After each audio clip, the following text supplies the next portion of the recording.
بسم اللہ الرحمن الرحیم۔ ڈسکور اوریجنل کے معزز ناظرین، السلام علیکم۔ اب کس نمبر 273 ملاحظہ فرمائیں۔ میں نے اسے 10 کا ایک نوٹ دیا، یہ اپنا انعام رکھو اور دیکھو جو کام میں نے کہا ہے وہ ویسے ہی ہونا چاہیے، بولنا مت۔ میں ایس پی کا پی اے ہوں۔ ایس پی کا پی اے؟ اس نے 10 کا نوٹ دھوتی میں اڑس کر کہا۔ گاؤں کی مال روڈ پر 4-5 دکانیں بالکل اسی معیار کی تھی جیسی کہ ہونی چاہیے۔ وہ سب سپر سٹور اور ڈپارٹمنٹل سٹور تھے، یعنی وہاں ہر چیز ملتی تھی، مثلا انسانوں کی خوراک بھی اور مویشیوں کی بھی، بھینس باندھنے کی زنجیر بھی اور سگریٹ بھی۔ تام گاؤں اس سے بڑا تھا جتنا مجھے مسٹر فضلو نے بتایا تھا۔ اس میں گھروں کی تعداد 500 کے لگ بھگ ضرور ہوگی۔ میں نے ایک چائے خانہ بھی دریافت کیا، وہاں وہی ابلتا ہوا گاڑھا شیرہ تھا جس میں دودھ وافر تھا اور چائے کی پتی رسمن ڈالی گئی تھی۔ تام اسے پی کر بھی میں اتنا خوش ہوا جتنا لاہور میں شیزان کی چائے پی کر ہوتا۔ پھر میں سوچنے لگا کہ اس مشروب کو غالب اور محسن تک کیسے لے جاؤں، یہ ٹھنڈا نہ ہو، مگر اللہ بڑا کارساز ہے۔ ابھی میں چائے پی کر فارغ ہی ہوا تھا کہ میں نے پولیس فورس کو دیکھا، ان میں کانا حوالدار بھی شامل تھا۔ دونوں ماتحت ایک نوجوان کی گردن میں رسی ڈالے اسے بیل کی طرح کھینچتے ہوئے لے جا رہے تھے۔ نوجوان کے گھنے بال دیکھ کر مجھے افسوس ہوا، بہت جلد وہ ان بالوں سے محروم ہونے والا تھا۔ حوالدار جسے مقامی تھانے دار کے مکمل اختیارات حاصل تھے اور جو تھانے دار کہلاتا بھی تھا، ایک ڈنڈا لیے پیچھے چل رہا تھا، جو وقتاً فوقتاً وہ مجرم کے ایک ڈنڈا رسید کرتا تھا اور ایک ایسی گالی دیتا تھا جو میں نے پہلے نہیں سنی تھی۔ سب سے پیچھے ایک شخص ریڑھی دھکیلتا آ رہا تھا۔ ریڑھی پر کھلونے، پلاسٹک کا سامان اور نہ جانے کیا کچھ تھا، مگر اسی میں مجھے ایک الارم کلاک، ایک جوڑی نئے جوتے، ایک تھرماس اور ایک سلائی مشین بھی نظر آئے۔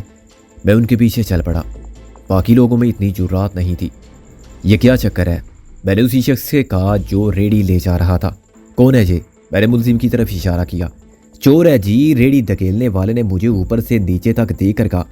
اگر میں اس گاؤں کا رہنے والا ہوتا اور پترون میں نہ ہوتا تو وہ مجھے چڑک دیتا۔ یہ سب چوری کا مال ہے۔ یہ تھرماس بھی؟ میں نے کہا۔ ہاں جی، پتہ نہیں کس کس کے گھر سے اٹھاتا رہا، گلی میں پھر کے کھلونے بیچتا اور جہاں داؤ لگتا وہاں سے کچھ غائب کر لیتا تھا۔ کانا تھانے دار اور اس کے ماتحت شاید 20 قدم آگے تھے۔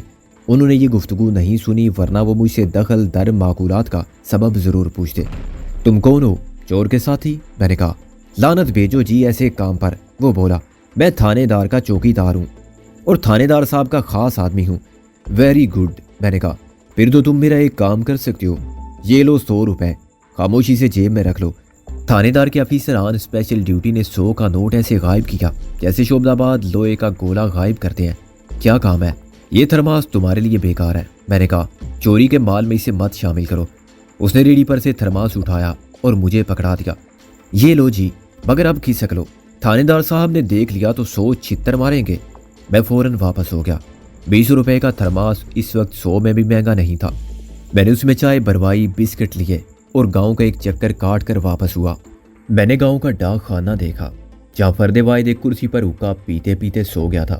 میں نے ایک دھوتی بھی خریدی لیکن ایک کرتا مجھے نہ مل سکا۔ جب میں دوسری طرف سے واپس آ رہا تھا تو مجھے پھر فضلو ملا، وہ تھانے جا رہا تھا۔ اس نے میری فرمائش پر پھر دہرایا کہ اسے کیا کہنا ہے۔ اس کے باوجود مجھے ڈر رہا کہ کہیں وہ الٹا نہ کہہ دے کہ مجھے پی اے صاحب کے ایس ایس پی ملے تھے۔ گاؤں کی دوسری طرف مجھے ایک جلا ہوا گھر بھی نظر آیا جو غیر آباد پڑا تھا۔ اس کے بارے میں مجھے بعد میں معلوم ہوا کہ پٹواری کی شکایت پر تھانے دار کے حکم سے آگ لگا دی گئی تھی۔ جب میں پھر غالب اور محسن کے پاس پہنچا تو 2 گھنٹے کے انتظار نے ان کی حالت خراب کر دی تھی۔ معاف کرنا یار، کچھ دیر ہو گئی مجھے، میں نے کہا۔ غالب ایک درخت کے نیچے سبز گھاس پر محسن کے ساتھ لیٹا ہوا تھا۔ اس نے میری طرف ایک آنکھ کھول کر دیکھا۔ اب معافی مت مانگ، دعائیں مغفرت مانگ، ہم سب فوت ہو چکے ہیں۔ محسن آنکھیں کھول کر مسکرایا تو میری آدھی کوفت اور تھکن دور ہو گئی۔ میں اس کے پاس بیٹھ گیا۔ کیا حال ہے اب تیرا؟ ٹھیک ہے، محسن نے کہا، سر میں بہت سخت درد ہے۔ فکر مت کر، میں گرما گرم چائے لایا ہوں، ایسپرین کی گولیاں بھی مل گئی ہیں، لیکن یہ تھرماس نہ ملتا تو کچھ نہ ہوتا، میں نے کہا۔ غالب اٹھ کر بیٹھ گیا۔ گاؤں والے بھی اب ماڈرن ہو گئے ہیں، چائے، تھرماس اور ایسپرین۔ 20 صدی قبل کسی گاؤں کے رہنے والے ان الفاظ کا مطلب نہیں جانتے تھے۔ کیا نام ہے اس گاؤں کا؟ چوری والا، میں نے کہا۔ بروزن بوری والا، وہ کہاں ہے؟ سابق ایس پی۔ ادھر حوالات میں۔ غالب نے بڑے اشتیاق سے تھرماس کھولا، بسکٹ کے ڈبے کھولے اور پہلے محسن کو چائے دی۔ میں نے دوسری طرف جا کر دیکھا تو غالب نے سراج کو درخت کے ساتھ باندھ دیا تھا۔ اس نے اپنی تمام تر رنگین منکوں والی مالائیں اس کے گرد لپیٹ رکھی تھی۔ میں فارغ تھا، سوچا تھوڑی سی نیند کر لی جائے۔ غالب نے کہا، مگر ڈر تھا کہ ایس پی صاحب چوری نہ ہو جائیں۔ جب محسن ہوش میں آ گیا تو میں نے سراج کو باندھ دیا۔ کتنی خوبصورتی سے باندھا ہے، کافی طاقت صرف ہوئی تیری، میں نے کہا۔ بہت اچھا سجایا ہے قربانی کے اس بکرے کو، اوپر نیچے تک لال نیلے پیلے موتیوں کی لڑیاں نظر کو بہت بڑی لگتی ہیں۔ تم لوگ کھا پی لو تو اسے بھی کچھ ڈال دینا ورنہ مر جائے گا۔ کیا موضوع چوری والا بہت دور ہے؟ غالب بولا۔ نہیں، میں تو خواہ مخواہ ٹیکسی میں بیٹھ گیا۔ میں نے کہا، واپسی پر پیدل آنے میں 15-20 منٹ لگے ہوں گے، لیکن ہم سب پیدل نہیں جا سکتے۔ غالب بولا۔ مجبوری ہے، میں نے کہا۔ میرے پلان کے مطابق ہمارے لیے اس وقت گاؤں میں داخل ہونا مناسب نہیں، ہم رات کو اندھیرا پھیلنے کے بعد جائیں گے۔ میں سارے راستے اور ٹھکانے دیکھ آیا ہوں، مگر رات تک یہاں کیا کریں گے؟ غالب نے احتجاج کیا۔ حرام، میں نے کہا، یہ جگہ راستے سے بہت ہٹ کر ہے، اوپر پیڑوں کا سایہ ہے، نیچے سبزہ، رات تک ہم سب کی حالت بہت بہتر ہو جائے گی، مگر اس وقت جانے میں کیا قباحت ہے؟ غالب نے میری ہر دلیل کو مسترد کر دیا۔ بے وقوف آدمی، اپنا حلیہ دیکھ، سراج کی وردی محسن نے پہن رکھی ہے، کوئی ایس پی گاؤں میں اس طرح پہنچتا ہے؟ پھر سراج کو ہم ایسے نہیں لے جا سکتے، اسے چھپا کے لے جانا پڑے گا، میں نے خفگی سے کہا، اور تم نے ابھی میرا پلان بھی نہیں سنا۔ اچھا، سن لیتے ہیں۔ غالب نے محسن سے کپ لے لیا۔ وہ بڑی بےتابی سے اپنی باری کا انتظار کر رہا تھا، کیونکہ تھرماس کا ایک ہی مگ تھا۔ چائے کا پہلا گھونٹ لیتے اس کی زبان جل گئی اور صورت ایسی ہو گئی جیسے غلطی سے وہ ٹینکچر آیوڈین پی گیا ہو۔ یہ چائے ہے؟ ہاں، یہ چائے ہے، میں نے آستین چڑھا کر کہا۔ تیرا تو باپ بھی مانے گا، بھوت کے بچے، اگر یہ چائے نہیں ہے تو پھر کافی ہے۔ محسن آنکھیں بند کی اور ایک ہاتھ سر پر رکھے لیٹا رہا اور میری بات سنتا رہا۔ میں نے ان کو فضلو سے ملاقات سے لے کر تھانے کے افسر بیکار سے چوری کا مال خریدنے تک کا احوال تفصیل سے سنایا، لیکن اپنی آواز اتنی کم رکھی کہ سراج کے کانوں تک نہ پہنچے۔ پھر بھی بیچ بیچ میں کبھی غالب زور سے کہکا مارتا تو کبھی میں۔ آہستہ آہستہ محسن کی حالت بھی بہتر ہونے لگی اور وہ بھی اٹھ کر بیٹھ گیا۔ سراج کو چائے اور بسکٹ دینے کے بعد پھر اسی طرح باندھ دیا گیا اور ہم نے سر جوڑ کر اپنے پلان کو ڈسکس کیا۔ ان دونوں نے ہاتھ ملا کر مجھے ایسا شاندار پلان بنانے پر مبارکباد دی اور بڑی فراخ دلی سے اعتراف کیا کہ میں MRS کی سربراہی کے لیے موزوں ترین شخص ہوں۔ غالب نے یہ بھی اعتراف کیا کہ یہ بات وہ اوپری دل سے کہہ رہے ہیں اور اخلاقاً جھوٹ بول رہے ہیں۔ رات کا اندھیرا پھیلنے میں ابھی کم سے کم 6 گھنٹے باقی تھے۔ ہم نے اتفاق رائے سے 2-2 گھنٹے سراج کی نگرانی کرنے کی ڈیوٹی دینے کا فیصلہ کیا اور اس طرح 4-4 گھنٹے سونے کی مہلت نکال دی۔ سورج تقریباً 7 بجے غروب ہوا۔ ہم سب کئی دن کے تھکے ہوئے تھے اور ذہنی طور پر بھی اتنے ہی خستہ حال تھے جتنے جسمانی طور پر شکستہ حال تھے۔ چنانچہ مجھے اور محسن کو نیند تو آئی، مگر ٹوٹ ٹوٹ کر۔ وہ پرسکون اور بے خواب نیند ان حالات میں یہاں کیسے آ سکتی تھی جبکہ ہر طرف خطرے کا آسے مسلط تھا؟ ذہن میں ہر لحظہ رابعہ کی یاد تھی اور ان سب کا خیال تھا جن کی سلامتی ہمیں خود اپنی زندگی سے زیادہ عزیز تھی۔ دوبارہ میری پلک جھپکی تو یادوں کے بیانک عفریت جو ماضی کا قصہ بن گئے تھے اپنی قبروں سے نکل آئے اور ان کے وہ مکروہ ڈھانچے مجھے خواب میں ڈرانے لگے۔ ہم پھر آئیں گے سکندر بخت، ہم تمہارے تعاقب میں ہیں، وہ شیطانی کہہ کے لگانے لگے۔ لو، یہ فلم دیکھو، بڑی اچھی فلم ہے، اس میں رابعہ بھی ہے۔ دونوں بار میں گھبرا کر اٹھ بیٹھا اور محسن میرے ساتھ اٹھا۔ نیند میں وہ بھی پریشان ہو رہا تھا۔ ہم ایک دوسرے کو تسلی دے کر پھر لیٹ گئے۔ نیند نہ سے ہی جسم کے لیے آرام ضروری تھا۔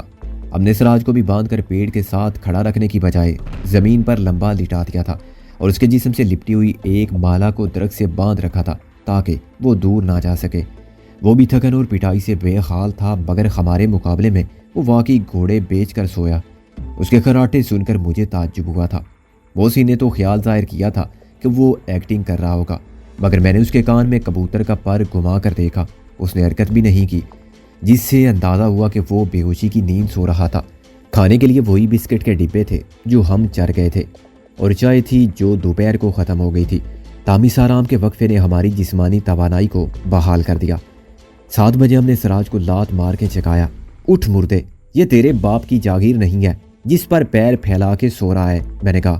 تیرے لیے تو قبر کی 2 گز جگہ بھی مشکل سے نکلے گی، تیری لاش کو کتے ہضم کریں گے، محسن بولا۔